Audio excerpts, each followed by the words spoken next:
Hi everybody, this is Peter Schiff. It is Monday, December 3rd, 2012. The posturing over a deal to avoid the so-called fiscal cliff is intensifying. In fact, the president has now thrown another bargaining chip into the pot involving the debt limit. What the president would want, I suppose if he really had his druthers, would be to completely eliminate the debt ceiling altogether. But what the president is in fact proposing is something that would make it much easier for the debt ceiling to be raised and therefore much less relevant in the future. Right now, Congress has to vote to increase the debt ceiling, which they routinely do, although sometimes there is a lot of grandstanding and posturing around the increase, certainly recently, but it has been increased. What the president wants to do is make it much easier. The president would like to be able to unilaterally raise the debt ceiling by presidential decree.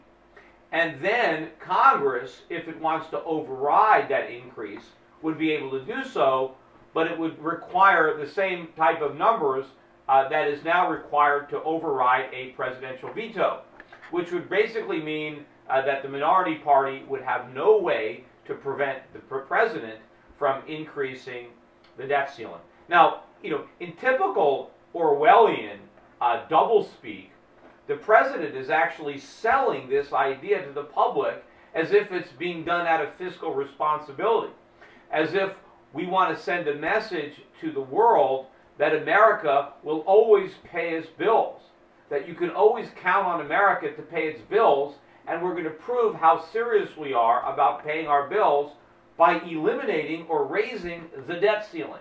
Now, I don't know about you, but it is impossible to pay your bills by going into debt. See, the word pay implies that you paid off the bill, that you're not in debt anymore, right? You get a bill from Visa and you write them a check and now your balance is back to zero. That's paying your bills. You don't pay your Visa by putting the balance on your MasterCard. That just transfers your bill from one creditor to another. So in other words, by going into debt, America doesn't pay its bills. We avoid paying our bills. The debt ceiling itself, assuming it was not raised, that would force us to pay our bills. It's by raising the debt ceiling that we get off the hook. We can avoid paying our bills because instead of paying our bills, we can borrow more money. And what really makes it ridiculous is we're not even paying our MasterCard with our Visa, right? We're paying our MasterCard with our MasterCard. Because the people who own the bonds, or the institutions that own the bonds, when they mature, the government borrows the money from those exact same individuals or institutions. So in other words, the holders of U.S. Treasuries, when they present those treasuries at maturity to the government to be redeemed, where does the U.S. government get the money to redeem the bonds, the maturing bonds? From the very people who own those bonds. So how long do you think you can have your Visa account if every time they sent you a bill, you tried to put the bill on the very same Visa card that you owned? Obviously, you couldn't continue that way indefinitely. In fact, what the president is really admitting to, although he doesn't come right out and say it, is he's admitting that we can't pay our bills. That's why we have to increase the debt ceiling, so that we can borrow more money, because we can't pay our bills. We don't have the capacity to pay our bills. We certainly don't have the political will to pay our bills. I mean, all we're willing to do is tax the top 1 or 2%. That's not going to come close to paying our bills.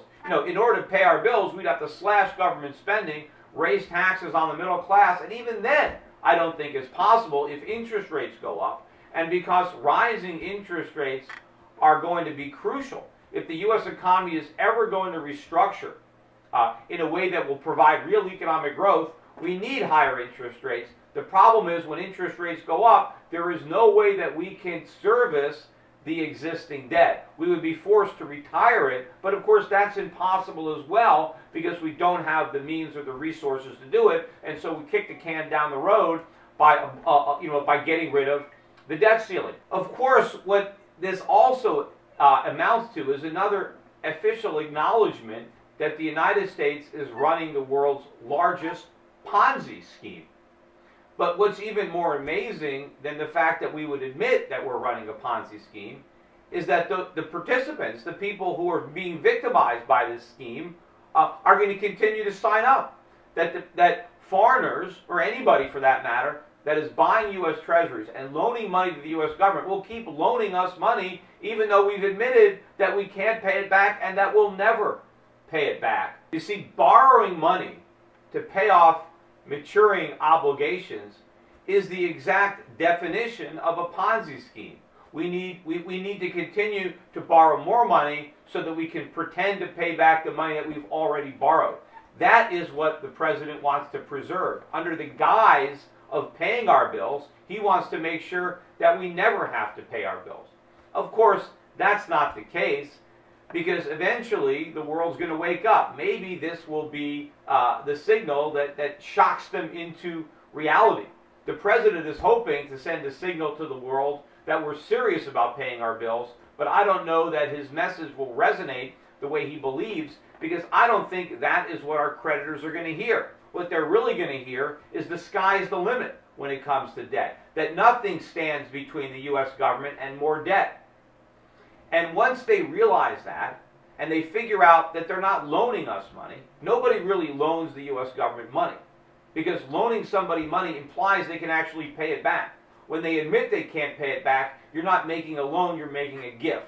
And I don't think our creditors really view themselves as benefactors. They think we're going to pay them back, despite the fact that we told them that we're not. Now, I know, of course, we can print money to pay them back, and we can do that more easily now that Congress can, that their debt ceiling is no longer an issue, as long as the Fed cooperates, and there's no signs that the Fed will not cooperate. If we left the debt ceiling where it was, we'd actually be forced to deal with our bills. And if we can't pay them, we'd have to admit that. But by eliminating that limit, right, then it gives the Fed the ability to buy more bonds. And of course they're going to have to, because as our creditors realize that there is no limit to our debt, they're not going to want to buy the bonds. They're not going to want to roll those bonds over. And so the Federal Reserve is going to be forced, if it wants to prevent the U.S. government from defaulting, the Fed is going to be forced to monetize that, to buy up all those bonds. And of course, we replace default with inflation. But from the perspective of our creditors, there's really no difference. Not getting your money back and getting your money back that doesn't have any purchasing power or has a lot less purchasing power are basically distinctions without a difference. Some of you might be wondering why it is that we even have a debt ceiling. Where did it come from? After all, it's not in the Constitution. There's nothing in the Constitution that limits the government's ability to take on debt. But the fact of the matter is, the U.S. government didn't have a lot of debt prior to the institution of the debt limit.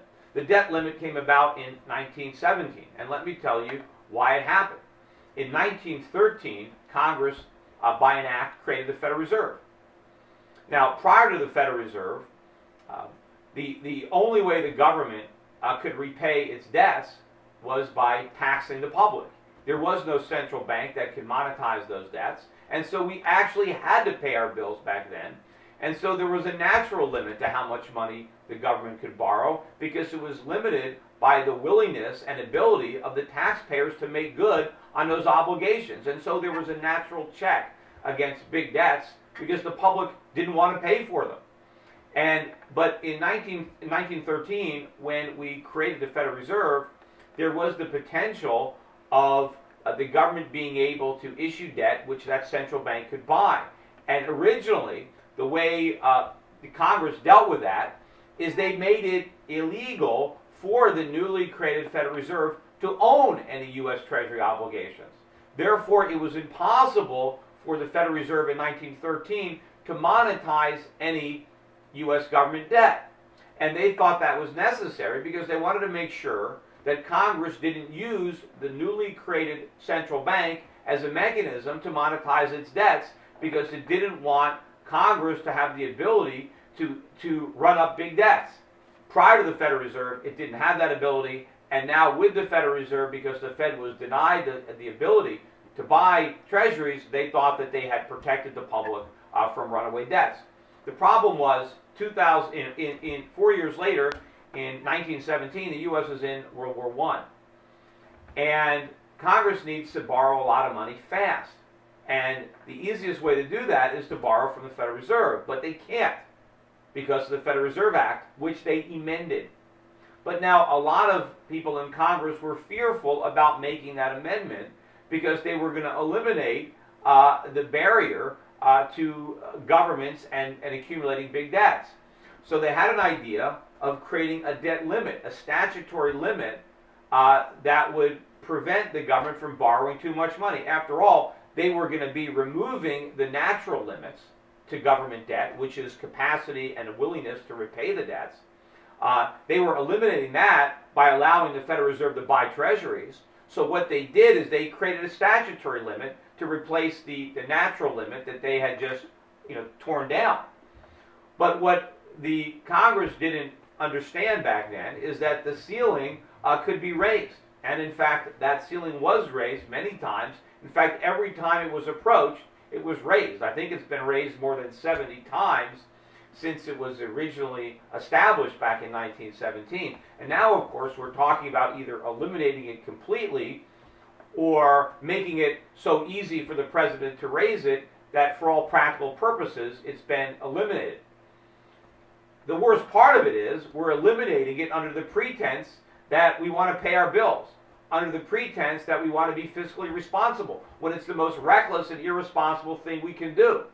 Or at least, it's kind of honest, because it's more of an admission of how reckless and how irresponsible we are. Because we don't have to have this show every year or two when they have to raise the debt ceiling, where some congressmen actually pretend that they care about the debt. I mean, they care about it only to the extent that they can use it as a campaign issue.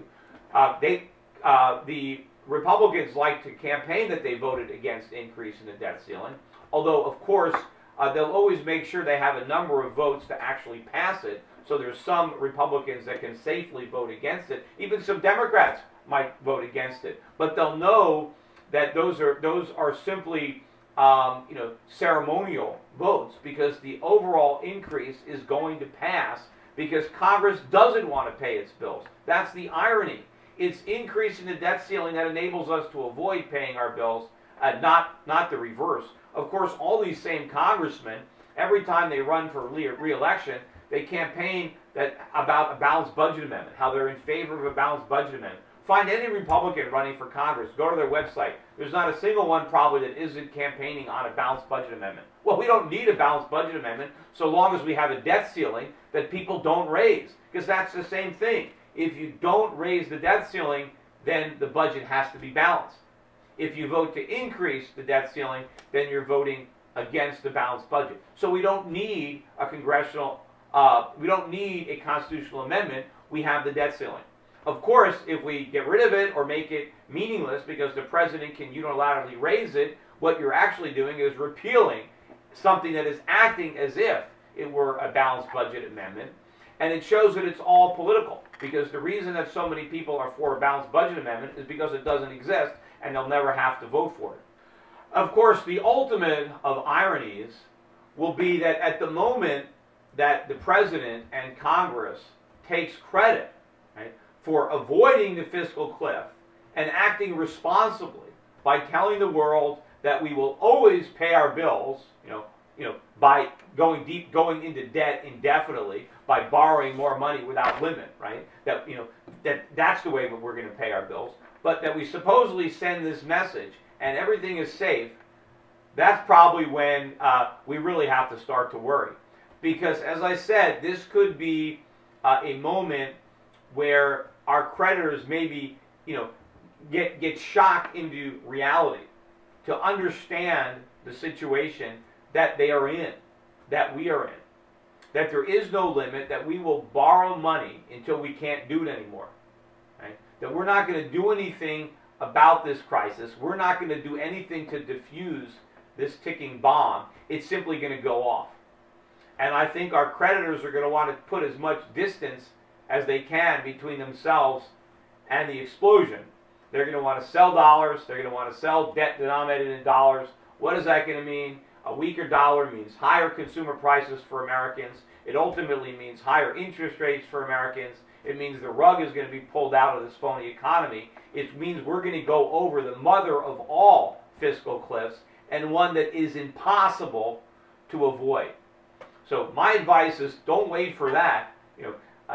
Get out of your dollars. I've been saying this for a while, but I think the urgency and the time with which to do it is going to be running out. So you get out of your dollars, you get out of any debt denominated in dollars, because we're not going to pay our bills. We're going to inflate them away, which is the same thing as default. So you don't want to ride out that inflation. You want to get out of U.S. currency. You want to look at foreign currencies where the governments are much less irresponsible. Look at real money. Look at gold and silver.